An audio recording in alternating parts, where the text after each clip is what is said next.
Good afternoon. We're going to call the Ordinance Committee meeting of August 5th to order. And do we have any changes to the agenda or public comment for items not on the agenda? So we're going to do attendance first. I'm sorry, That's attendance okay. first. Thank you. Councilmember Gutierrez. Present. Councilmember Jordan. Here. Chair Sneddon. Here. Thank you. We do not have public comment in the room. Let me just double check online. No public comment Okay, thank you. and no changes to the agenda. Okay, thank you so much. And with that, we'll invite presentation on proposal to amend section of Title 17. Good afternoon, Chair Sneddon, council members, and members of the public. My name is Cesar Barrios. I am the Waterfront Business Manager. And today I bring to you a recommendation to amend Title 17 of the Municipal Code pertaining to transfer slip permits in the Santa Barbara Harbor, specifically designating 9 commercial fishing slips located in the Cabrillo landing dock as non-transferable. And for some background, this proposed amendment pertains to the Cabrillo landing space, which you see here highlighted in yellow, and it's located on the northwest corner of the Santa Barbara Harbor, right across the Breakwater restaurant and the 2 monuments in the corner. So the California Sea Urchin Commission has maintained a license agreement with the Waterfront Department since 1987 to operate that space. So it has not been part of the slip permit policy. It's been solely governed under this license. For the latest license agreement, this area can accommodate up to 9 commercial fishing vessels. That's at a 30-foot length for reference. So this license agreement expired on August 31st of 2024 and is currently on holdover status. It's worth noting that this area has functioned independently from the commercial slip policy, as mentioned, and since the inception of the license, meaning that the Waterfront Department does not have any significant oversight over the specific vessels that occupy this space. In part, the licensee has been the primary regulatory agency or group governing who gets to occupy these spaces. So following discussions between the California Sea Urchin Commission, which is the licensee, and the Harbor Commission's Commercial Fishing Work Group, the Waterfront staff, it was determined and mutually agreed to forego the continuation of the license agreement and designate the 9 slips as commercial fishing slips to be governed under the commercial fishing policy as slip permits. On March 20th of 2025, the Harbor Commission voted to move a recommendation to the City Council to make these changes, including deeming 9 commercial fishing slips as non-transferable, being that the primary reason I'm here today. So just for additional background, I will present to you the entire process of what we're going through, but only one element is what you're recommending to Council today, which is the amendment of the Title 17, not necessarily the resolutions which are handled directly by Council. So the proposed changes will facilitate a smooth transition of the current Cabrillo occupants. So the goal is to have the current vessels continue on at this space, while continuing to promote sustainable commercial fishing practices in the harbor as they currently do. So as part of this process, we are proposing to integrate these 9 slips into the current commercial fishing policy, allowing existing eligible occupants to operate under the standard policy regulating these permits. Since the 1980s, the Cabrillo Landing has been a critical resource for commercial fishing operations, and now more than ever. And recent evaluations done by the department have indicated that integrating these 9 slips into the commercial fishing policy would actually improve commercial fishing activities, provide opportunity for dock space for seasoned and new commercial fishers, while ensuring compliance with the current regulations and standards in the Santa Barbara Harbor, as well as the California fishing requirements. So number 2 is the issuing of slip permits. So with this proposal, commercial fishing slips will be issued to the eligible occupants who are current vessel owners listed on the most recent license agreement. So within the license agreement, each year the licensee provides a list of all the vessels approved to be docked at this space. So to be eligible, the vessel owners must meet the commercial fishing policy requirements, which include maintaining an operable vessel. So they have to be completely operable and they have to be active commercial fishermen. And they do have a minimum requirement of $15,000 on catch that they have to present to the department every 2 years.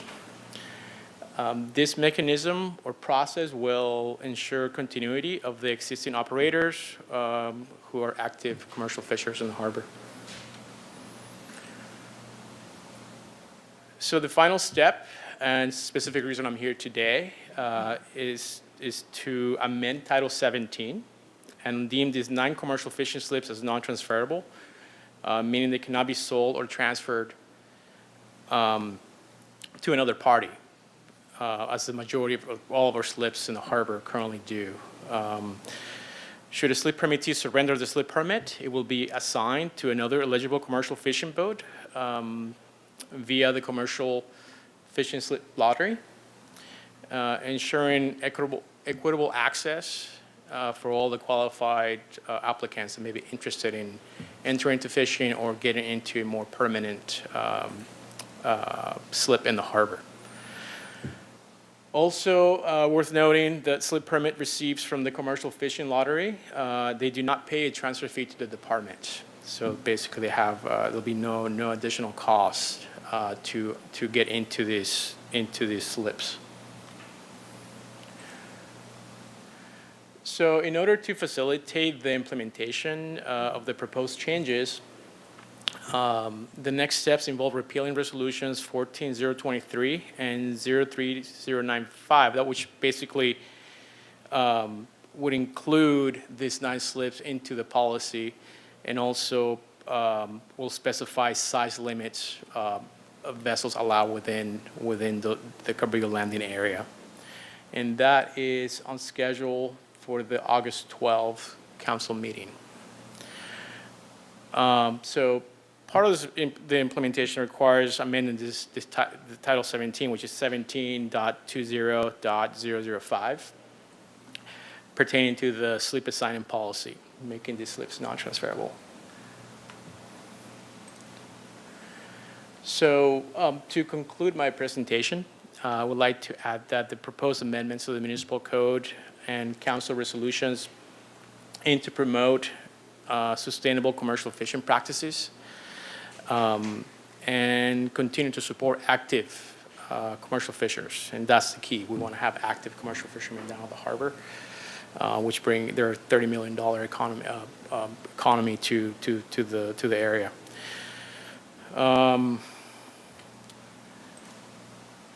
And with that, the recommendation I bring today in front of you is for the committee to review and recommend this to City Council to amend Title 17 relating to the transfer of slip permits to to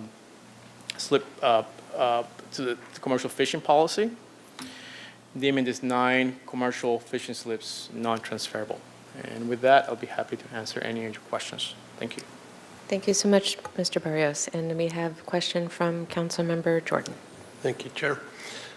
Just a couple questions. So the change to non-transferability, does that already exist with other commercial fishing slips? They cannot be transferred? Chair Stan, Councilmember Jordan, it does not exist. So this is a new, at least with this process. So for other commercial fishing slips, just like any other slip in the harbor, we have the 1,300 that we have. At one point, they acquired that slip either via a permit through the city or private. So in this case, the licensees, these current vessels, they did not pay into it as a lump sum to get into those slips. Okay. So in short, yeah, we're not, this is something new. Okay, and then if a existing commercial fishing slip can transfer, then those slips, the existing ones, have never been part of a lottery either, right? That's correct, or which I'm not aware of, could be currently in line for the general lottery that we Right, have. if it ever for got that slips, far, If it ever right? got that far, correct. And so how many people are on a waiting list for commercial fishing slips generally? Just pick a number. At this point, we have 0. 0, okay. So Correct. it's not like the real slips. It is, but The it's, I mean, the non-commercial slips. right, correct, Okay, correct. okay. So, so it's 0. So my thought was, like, if somebody's been on that list waiting to get a spot, then this would be their avenue to get a spot, that we would play like ping pong ball lottery pick. And if you've been on that if you've been on that list longer, you'd have more chance to get in than been on that list just a short time, right? But that doesn't exist. There's nobody on a list right now to put a boat in a commercial fishing spot with the Correct. city. Correct. And then if let's say we have a new additions today and a new addition in 3 months from now, their chances will be the same because it'll be a lottery. Right. So longevity within the process wouldn't really affect the And then if outcome. nobody's waiting, how will you fill those spots?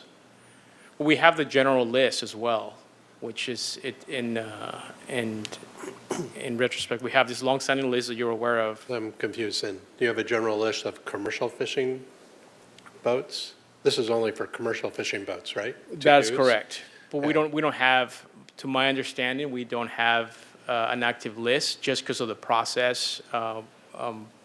It's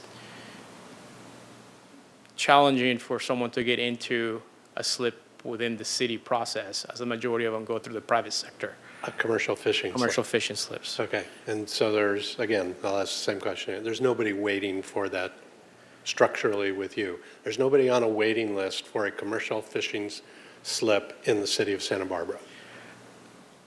There are folks that are waiting, but officially, to my understanding, they're not in this list because there hasn't been activity within this list. So I know that once this process takes effect, there'll be a high demand to be on that list. So currently, there are not. Okay, so there's people waiting, we don't have a list. Correct. Okay, all right, thank you. Thank you, and I have some follow-up questions as well. So that just brought up, so once this process takes effect, then there will be a list to get onto. Is there a waiting period of time, or is there before the lottery is picked, or is it just an ongoing lottery as spots open, or will we give people time to get on this list so that they know they're part of a lottery? Chairman, if a slip permit were to become available, we would go by the existing list. So they also have to meet the requirements of that slip per se. So it would have to be a 30-foot max length, and depending on the side of the dock, could be the width of 11 feet or 9 feet, depending on the type of vessel they have.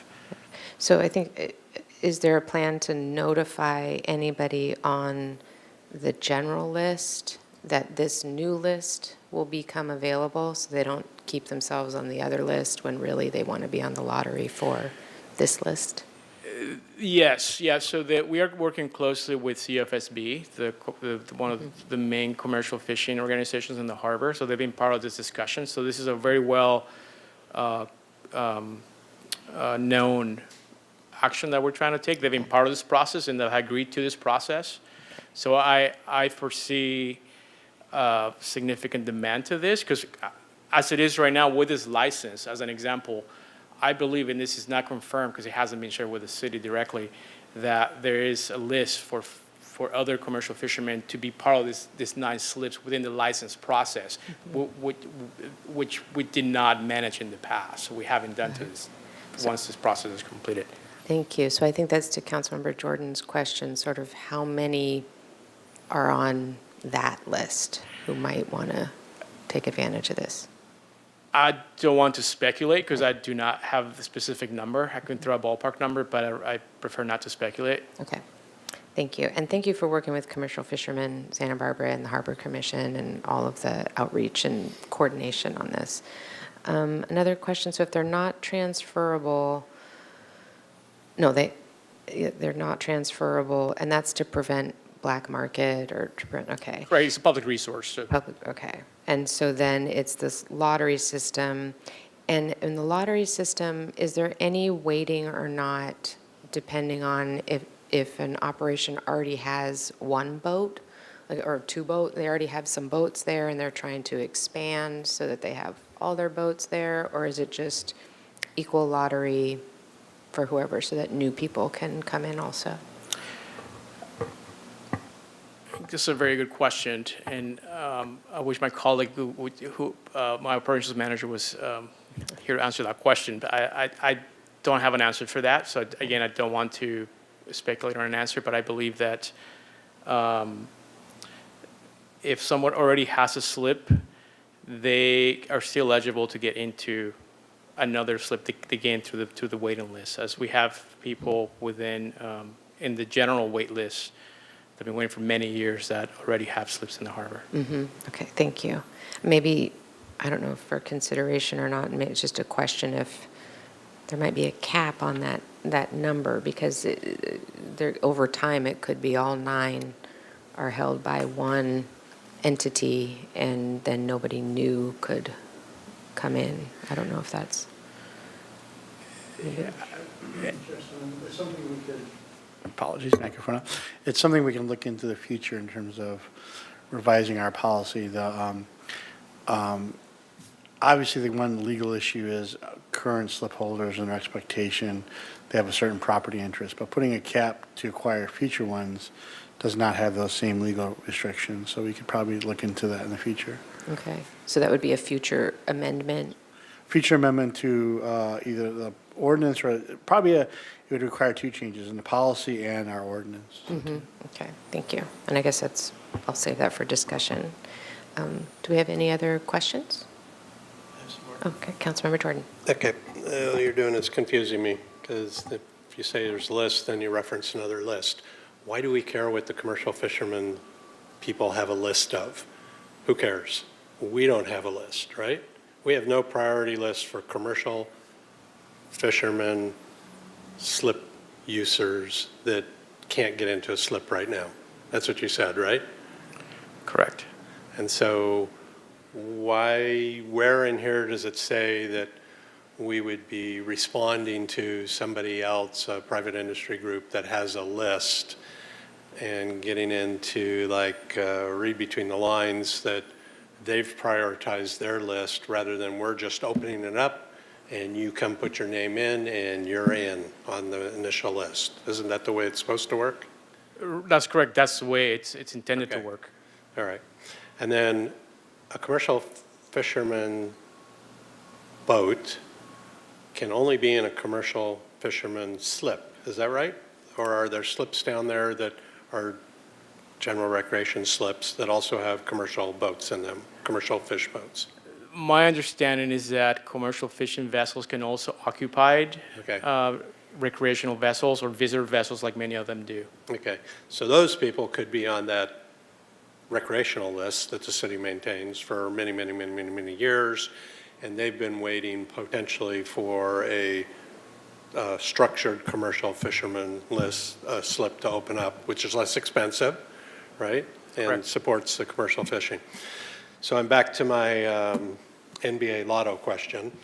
So if somebody is in that situation and is interested in one of these 9 slips and otherwise qualifies in site and type of boat, wouldn't we look for a way to give them more chances to be successful in this our lottery for one of these 9 spots than we would Mike Jordan dragging his boat down off of his front yard to say, I want to get in that lottery, and I get picked for the lottery, where I was never either paying the city while waiting or waiting on a commercial fisherman or waiting on a recreational slip for a commercial fisherman spot. Does that make sense? I really see this as the NBA lottery ping pong thing. And Mr. Doimus and all exactly what I'm talking about. So if you finish last, you get 12 balls in the thing. If you finish second to last, you only get 10 balls in the thing. And then you have your lottery, but you structure the lottery to potentially give those who have been worse in that case. In our case, those who have been waiting longer on a list, a better chance at being first up on our nine boat lottery. Does that make sense?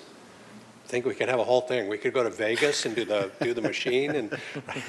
No, I mean, Chair Studd and Councilmember Jordan, so I get what you're saying. So you're right, the teams with the worst record in the NBA have the most lottery balls, which gives them a better chance. Not necessarily always comes up their number, but they do have a better mathematical chance to get that. So we could consider creating like a tier, like if you have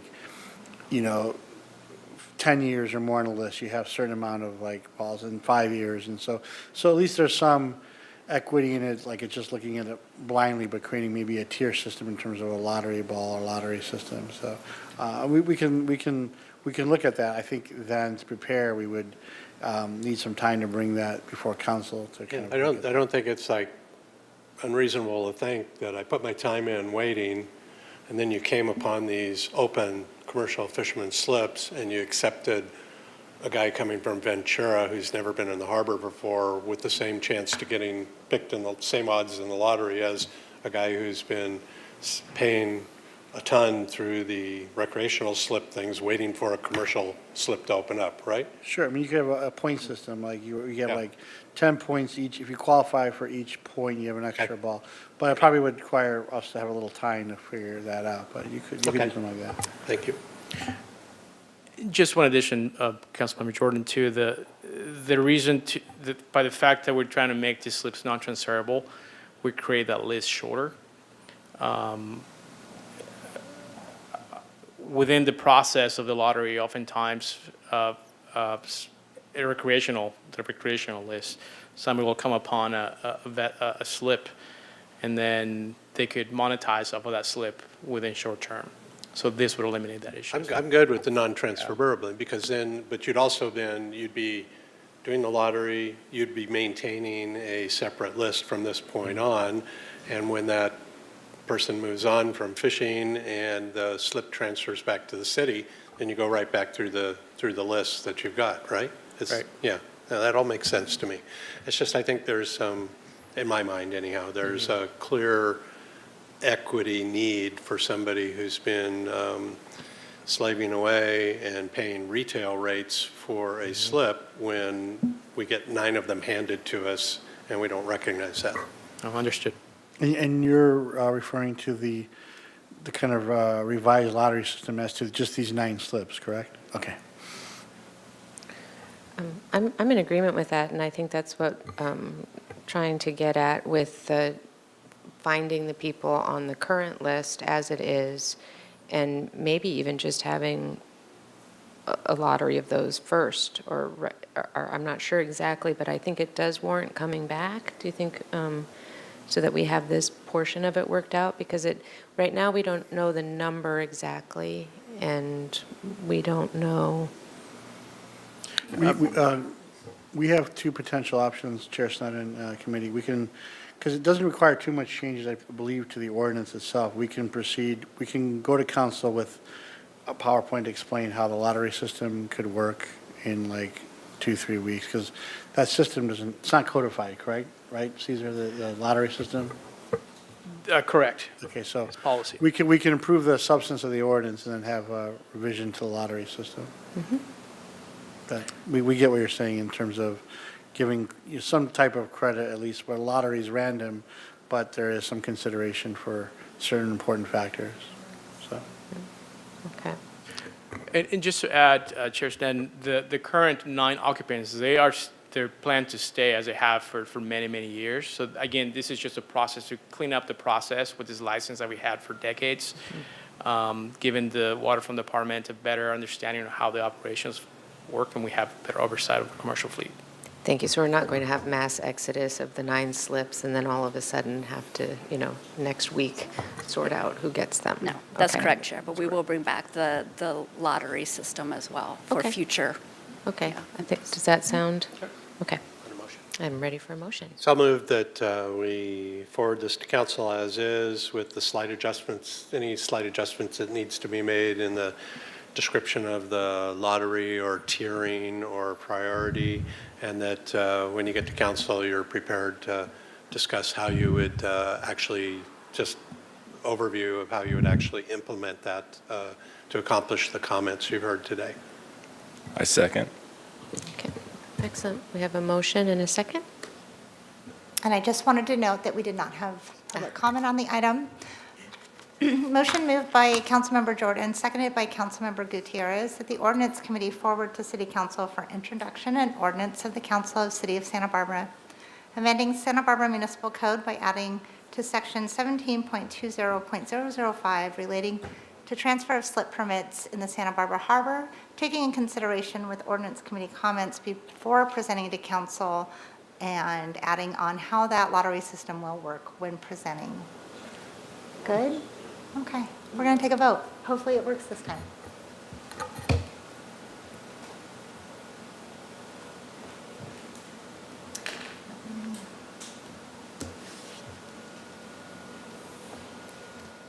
Passes unanimously. Thank you. And with that, we are adjourned. Thank you.